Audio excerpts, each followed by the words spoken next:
Hello everyone, మేము last week cruise వెకేషన్కి వెళ్ళాము. దాని డీటెయిల్స్ అన్నీ మీకు షేర్ చేస్తాను. మీరు ఈ వీడియోని లైక్ చేసి షేర్ చేసి సబ్స్క్రైబ్ చేయండి. ఫస్ట్ మేమైతే హ్యూస్టన్ నుంచి మెక్సికో క్రూజ్ బుక్ చేసుకున్నాము. సో దానికి మేము ఎర్లీ మార్నింగ్ 2 o'clock అంతా స్టార్ట్ అయిపోయాము. బికాజ్ డాలస్ నుంచి హ్యూస్టన్కి 6-7 hours టైం పడుతుంది. సో క్రూజ్ వచ్చి స్టార్ట్ అయ్యేది థర్స్డే మార్నింగ్ 9 నుంచి 11 నుంచి స్టార్ట్ అవుతుంది. యాక్చువల్లీ 3-4కి స్టార్ట్ అవుతుంది. బట్ మనమైతే 11కి చెక్ ఇన్ అయిపోవచ్చు.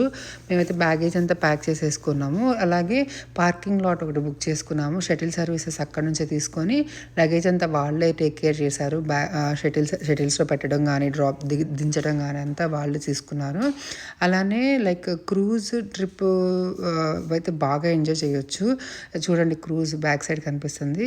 అండ్ ఇమిగ్రేషన్ అయితే చాలా ఈజీగా ఉంది. వ్యాలిడ్ వీసా ఉంటే సరిపోతుంది. ఇంకా ఫర్దర్గా వీడియో షేర్ చేస్తూ ఉంటాను. Please like and share.